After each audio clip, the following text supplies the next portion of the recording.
Hello, everyone, and welcome to the Master Secrets. The summit is about information and inspiration to help you transform your own work, and I'm your host, Kathryn Lloyd.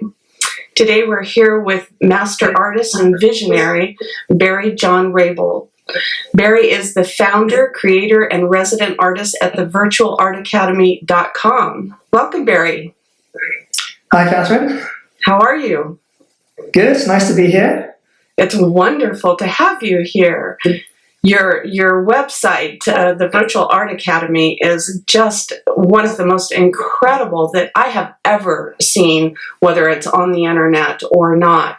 And I'd really like you to share with us what your inspiration for beginning the Virtual Academy is. Okay. Well, it all started off in a workshop in California. I used to live in Pacific Grove on the coast there. And a couple of students were asking me, why don't you write a book? And so I thought about it a bit after the workshop and started writing and carried on writing and kept on writing. And by the time I'd finished, I ended up with about 10 or 20 books instead of one book. Oh. So I had far too much information that any one publisher could publish in a book, because usually they limit it to about 175 pages with mostly pictures and not much text. So I thought, well, a friend of mine was a computer expert, and he said, why don't you publish it yourself? You know, there's a lot of tools around that you can do that. So that's how the Virtual Art Academy started off, was me publishing this library of books. That was in 2004, I think, I released the first set. And then it sort of took off from there. I started selling them all over the world, and then I thought, well, let's try something new and try to create an alternative to a university. And that's how the latest incarnation of the Virtual Art Academy actually got started. It was the idea to turn that library of books into something of a structured course, if you like. And what is your pattern for your course? You know, the French academies of the 19th century, or have you expanded on that and given us something completely different? I guess there's a couple of answers to that. One is, in terms of the content, what I do like about those old academies is they took a very structured approach. So they started you with the basics. You just worked in basically black and white on drawings, usually from geometrical blocks for several months, in fact. Then when you'd done that, then they progressed you to doing shading and more complex objects. Eventually you got to doing rounder objects and figures. And then after the first year, you went to doing color. So it was a very, very structured approach. And a lot of that foundation is quite important. So I included all of that in. But I also included a lot of things I learned about design, things that people started teaching in the 20th century. Related to abstract design, and that is colored harmonies, concepts of design and shape design, and things like NOTAM, which was a fairly new topic to people until quite recently, although it used to be taught in the academies a long time ago. Well, I was introduced to NOTAM actually through you, through another artist that led me to you. And I was just so interested in that concept and the way that it helped my art. Can you just share with us a little bit more information about NOTAM? Yeah, sure. NOTAM is really the harmony between light and dark. And any good painting has got a foundation of this light-dark harmony. If you take all the color out of a painting, for example, and just look at it in black and white, you'll see this harmony. And there's several design principles to take account. First of all, you want to reduce the number of values to no more than 5 values, and often only just 2 or 3. In fact, a lot of those strongest paintings have only got 2 or 3 major values. Another design concept is you need to have a dominant value. And what that means is that one of those values needs to be occupy more than half of the surface area of the painting. Other principles are something called flattening the values, which is where, although you might have more than 5 values, reduce them down into a small number of bands. So you put two values very close together in a light value, maybe two together in the middle value, and a couple in a dark value. And this way it simplifies the painting. I think what painting is really about is simplifying what's out there. It's not capturing all the details. Really good paintings simplify nature. They don't capture it all. And I think that's a thing that a lot of painters miss. One of the things that I love about your work is that you're drawn in, and there is so much to see inside your paintings. The subtleties that are there are just incredible, and your brush strokes and your colors are just so vibrant. I love your work. Thanks. Absolutely. So your program has a way for artists to be able to interact with each other. And can you tell us why that's important for artists to have a relationship with each other? Well, if you're doing a self-study course, you don't have an instructor, because having an instructor would be obviously quite expensive. But so if you don't have an instructor, how do you get some feedback on what you're doing? Well, that's quite difficult if you're just working on your own. So the idea is that students actually upload their assignments, and that the whole program is structured into a series of, in fact, over 300 individual assignments, each of which practices a certain skill. And students upload them, and then they make comments on other students. Plus, you get to see the way other students approach it. So you might see, for example, somebody seems to have interpreted Notan in this particular way, and you thought, all right, well, I never thought about that. And it opens up a whole new way of thinking for you when you see what other people have done. So I've got people out in the middle of the bush in South Africa, working with people in the desert in North Africa, talking to people in Los Angeles in California, and they're all having this dialogue together and sharing their paintings. It's absolutely fascinating. I just love to go in there and watch what people are doing quite often. And in fact, it even inspires me to go out and do some of the assignments. Well, that's what I was just going to say, is the inspiration is for you as well, right? Yeah, in fact, I got embarrassed. Some of the students were doing some things better than I could do, so I went and started doing the assignments myself. There's a real reason for that. I once studied one of Sargent's paintings in the National Portrait Gallery, and I thought, well, I'll do a little drawing of this head, it was, because it was so simple. And I thought it'll take me about 10 minutes to copy this head. Well, half an hour later, I was nowhere near copying this tiny little head because it just didn't look right. After an hour, suddenly it popped. And what I realized was that there was nothing complicated about this head. There were no development of the features or anything. It was just a shape with a hard edge for the profile where the front of the face was and a soft edge at the back. But in order for it to work, it had to be incredibly accurate. The profile had to be just perfect, and the edges had to be just right. Mm-hmm. And that drove something home to me, that the really great artists like Sargent, it wasn't that they knew more, it's just that they did these basic things better. And so that taught me a lesson. It said, okay, don't constantly keep on going and learning more and more, but keep on going back to those basic things that you think you already know, because that's how you get really good, is by doing the basics better. And fundamental. A lot of artists don't do that. They don't think that, particularly professional artists don't think to do that. So I'm now constantly going back to the basics and just re-practicing, because I just don't think you can get enough practice in that area. And about how much time do you spend a week painting? It varies. Sometimes I have solid sessions where I'm just painting all week, and then other weeks I'll do a couple of hours a day because I'm involved in other things.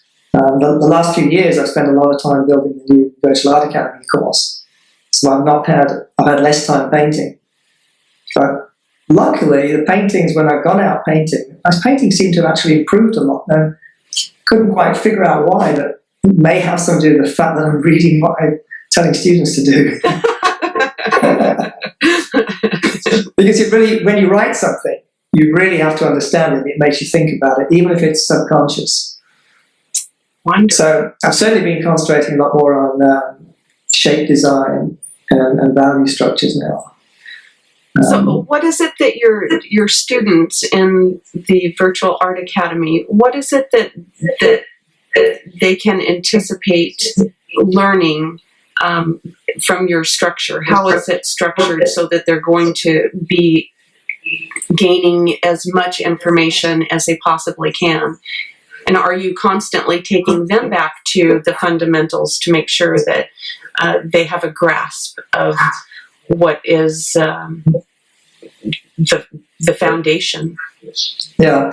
The way it's structured is there are 16 workshops. And each workshop is about the equivalent of the amount of information you would get if you went on a workshop with a professional painter for a week. So there's 16 sequential workshops, and what I suggest is people do one of these each quarter on average.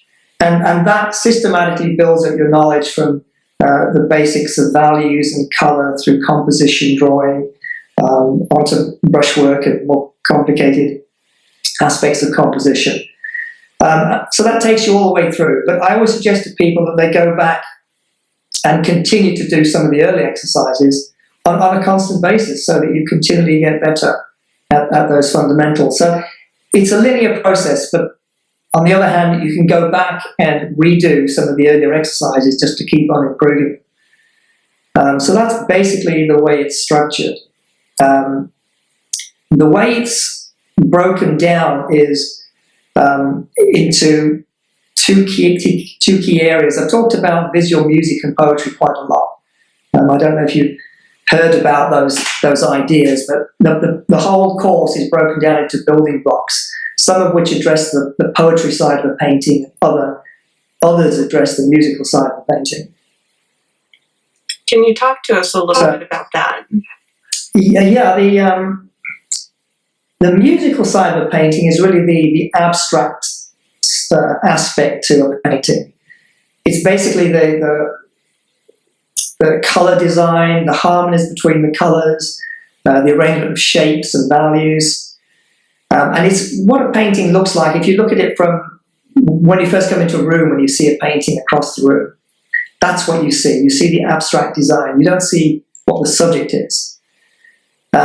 If you turn the painting upside down, you react to the abstract design. It's just a pattern of shapes and colors. And to do that, you have to understand no-tone, that we've already talked about. You have to understand color harmonies. You have to understand shape design.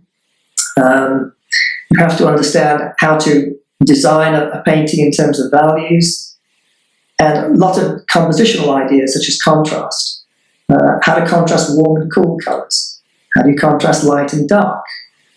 Big shapes and small shapes. Painting is basically just a series of contrasts. So those things all relate to the abstract side of a painting. A lot of that knowledge came about during the 20th century with the rise of abstract art. So that's the one aspect of the painting that I call the music side. The poet side, or the poetry side, is something entirely different. That's due to what the painting means. It's what the painting says to the viewer. So I'm thinking there in terms of the emotion that it communicates. For example, I used to paint a lot on the Big Sur coastline, which is an incredible coastline in California where you've got these cliffs sort of falling down into the ocean. And it's a really emotional place, particularly when you've got a really big, stormy sea out there. There's tons of energy. And so in a painting of that, when you've got a high sea and tons of surf everywhere, you want to communicate that excitement to the viewer. And that's what comes across in the painting. It's that emotion. If you're painting a portrait, for example, of a person, then you want to capture the feeling of that person, whether it's a quiet, contemplative person, whether there's a particular serenity to the person, a character, a particular character that wants to come through. And so that's really what you're trying to say in a painting. It's the emotion, the story, if you like. And that requires understanding how to make things look real, basically. So you have to learn accurate drawing. You've got to learn form, how to make things look three-dimensional. And you have to learn how to capture color relationships and value relationships. So for example, if you've got a landscape, you want to communicate a depth to it to make it feel like it's going into the distance. And one of the key things there is you've got to be able to really accurately match the colors that you see in nature. And it's not just the hue, whether it's red, yellow, blue. You have to accurately capture how light or dark it is. And also the saturation, which is how grey it is. A lot of students don't get that. They don't really differentiate between high, low, and middle saturation in the painting. And those things are really key to making it look real. And if you can't make it look real, you can't get the emotion or the feeling of a place in the painting. So all that relates to the poetry of the painting. So to me, a painting has to have both this abstract side, which I call the music, and then the poetry, which is the feeling. If you get both of those, then great. You've got a hit. Not so easy to do, but that's really what I think artists should strive for, is capturing a little bit of both those two things. Well, painting is such a huge subject, and contained within that subject is an even huger subject, which I think is color. Do you find that students have a challenge with color and interpreting it and its relationship to other colors in a composition? Well, yeah, every student first says, I want to learn color. Yes. And that's the first thing they want to do. How do you create those beautiful color harmonies? Yeah. And so I start them off with black and white paints, and they look at me like I'm crazy. And it's because one of the key things in accurately matching colour is you've really got to understand values. And so many students really think they understand it, but they don't. So you actually got to, the first thing I always do is get them to do a whole ton of value exercises, and you can very quickly see whether they understand it. If they don't, then there's no way they'll ever get any colour harmony in their painting. So what you have to do is you have to set them a set of assignments that help them learn values. And it can take several months. It's not something you can just learn in a few days or a week. You've really got to practice it. Yes. So that's the first thing, is making sure that you're really good at values. And then the next thing is learning how to really see the hue saturation of all the colours you see in nature. And there's really a process for doing that. And it's based on colour studies and something called block studies, where you study coloured blocks under sunlight.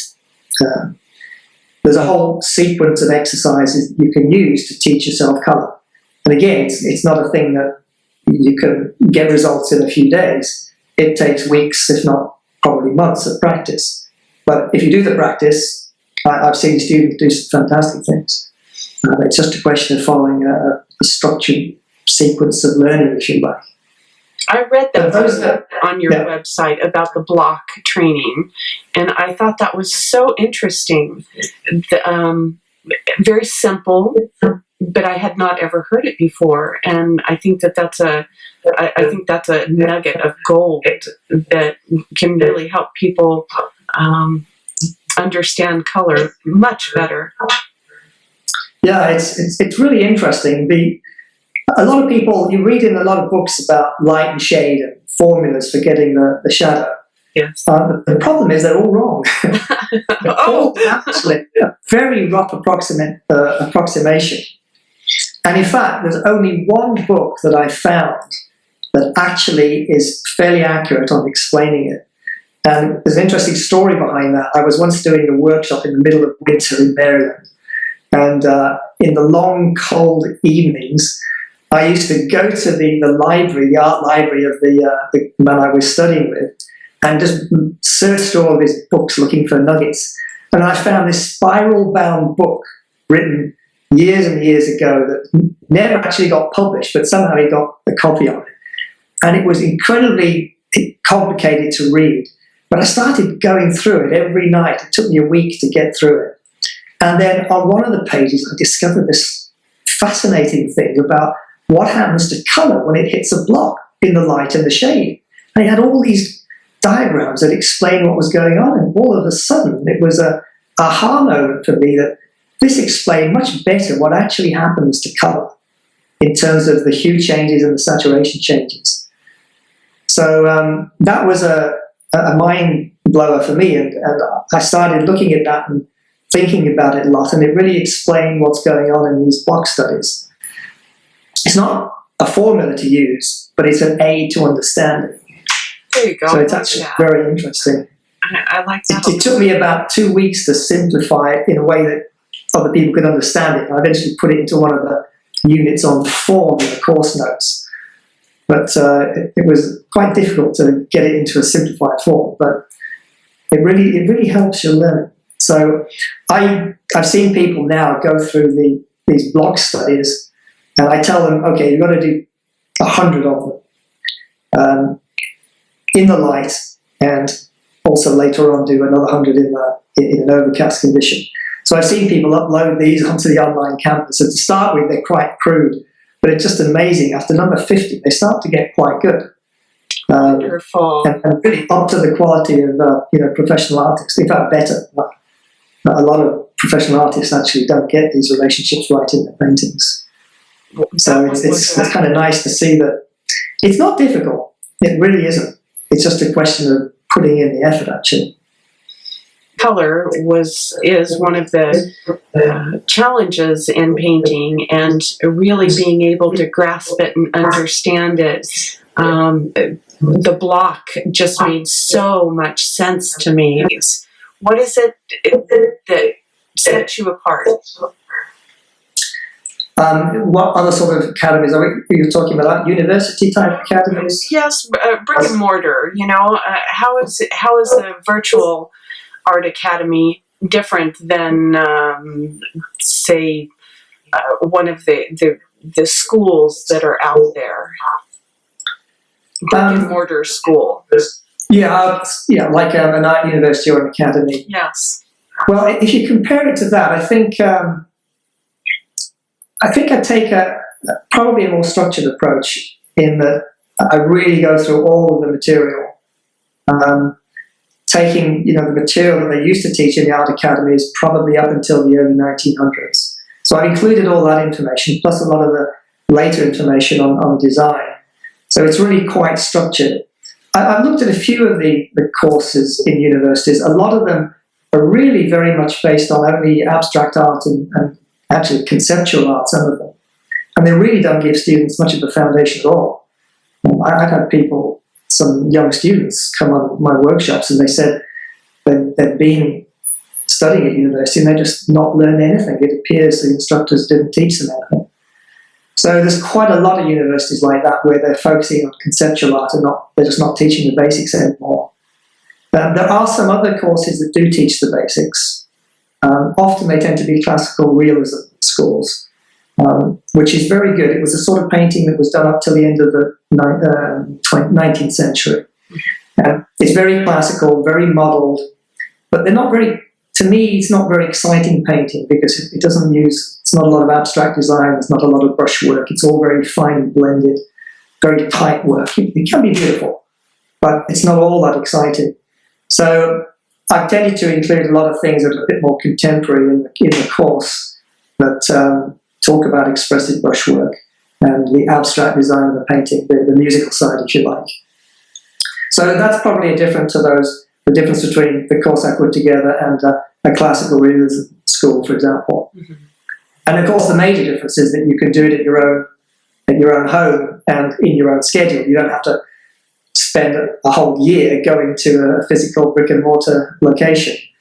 You can take as long as you want to do it, and you don't have to travel. And that's one of the big differences. You have an incredible program that can really help an artist realize their dreams. Yeah, it is. It is quite expensive taking workshops because the way I learned personally was I started finding the artist I liked the best, and I would go on a workshop for a week. And sometimes I would just come away with the artist telling me my painting was no good, I need to go and do my colour studies. That's what I would get in a week. Then I'd go back another year later for another session. But usually the workshops cost about $700 or $800 plus the travel, So it was about $1,500 a pop. And I guess I've done quite a lot of those, including several in China. So I reckon I've spent maybe up to about $30,000 on my own art education over about 5 or 6 years. It's quite a lot of money. But I started getting frustrated because often they were just repeating the same thing. And I left with not a lot of new information.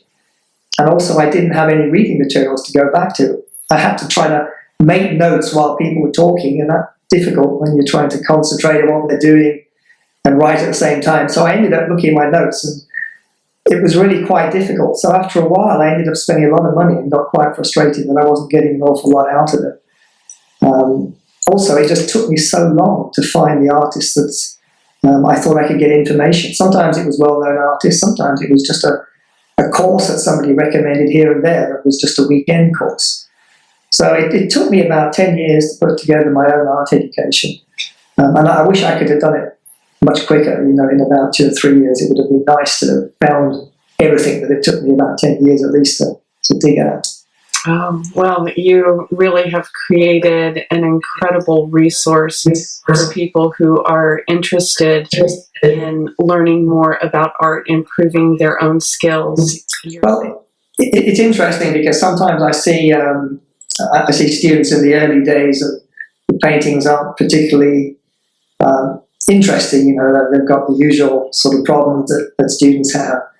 And then sometimes I look in and I see, my gosh, this student's doing some stuff that's making me sit up and wonder what's going on here.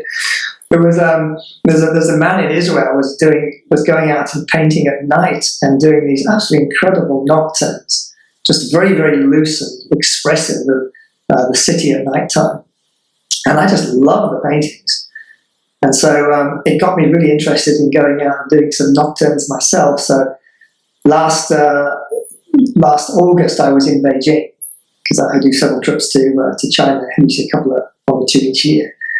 And I thought, well, I'll go out and paint the street vendors at night out in the streets. So I was kind of inspired to go and do these nocturne painting. And it's just great painting at night because the light just simplifies everything. It's so interesting to be out there. You don't have to worry about changing sunlight, changing shadows, because everything stays pretty constant.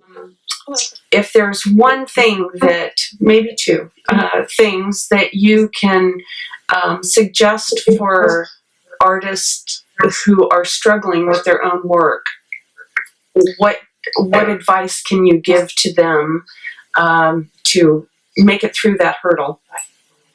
Stop trying to make a painting. The biggest hurdle that students have is trying to make a painting and it all falls apart and it's not working. And the problem is trying to make a painting when you don't have a foundation is just not possible. It's like trying to build a cathedral when you don't know how to cut stone, and you don't know how to build windows, you don't know how to do arches. It's just not going to work. So don't put the pressure on yourself. Just say, I'm going to go out and I'm going to study capturing 3 or 4 values that I see in this scene in front of me, this landscape. I just want to get the value of the tree, the mountain, the grass in sunlight, and maybe that distant field. Let's just try and just do that simple exercise. Or I'll go out and say, great, there's a beautiful coloured building outside. And I really like the colours. Let's just try to capture the shadow on that wall. Let's say sometimes, in fact, I went out to a beautiful little fishing village close to here a couple of months ago. And the light was hitting this church. And it was a little olive tree right in front of the church, throwing a shadow. And it just had this beautiful colour combination. So I just sat down trying to get that colour combination. So don't go out to paint a picture. Go out to study something. It could be some value relationships. It could be trying to study the composition. It could be trying to capture a really interesting note out of a scene. You might want to study the shape of a tree, for example, and exactly how do the branches curve on this particular tree, like this olive tree that I was talking about. And if you go out with the idea of just learning and studying one thing, it's quite amazing. You just learn the skill, and there's no pressure on yourself because you're only going out to do a study. You're not out to do a painting. And you feel much more satisfied and you feel like you've accomplished something at the end of it. It just takes the pressure off. It's And the that's- internal dialogue then. Yeah, and that's a lot of thing that I think that holds people back. So that's my advice: is don't go out to do paintings. Go out to study something. I think that's fabulous. I think that's another kernel of gold there. Well, I'll share one thing with you. Yes. I've actually made a lot of money out of that, because when I take the pressure off myself and go out to do that, quite often the study turns out to be, I've really captured something, and then all I do is put another half an hour of effort into it, and I come out with a great painting. And actually, a lot of my best paintings, the small ones, have been started off as studies. And quite often when I've gone, I said, I've got to make a good painting out of this, it fails, it doesn't work. So it's worked for me, actually. I've ended up selling paintings that started off as little studies. Oh, that's wonderful. I had, last year, I did a workshop in May, and I had various students come to paint some. There's a lot of poppies at that time of the year, and Tuscany is really beautiful. And so I had them painting some of the flowers out there. And it's actually quite difficult to paint a poppy. It's absolutely unbelievably difficult. And I'll tell you why. It's because red is one of the hardest colours to match in nature, because it's a middle value. It's about a value 5. And yet it's highly saturated. And as soon as you try to, when you get light shining on it, it actually raises the value and makes it lighter. But the saturation is still strong. Well, if you try to lighten a red, if you use white, it just loses saturation and gets dull. If you use yellow, it turns orange. So, big problem.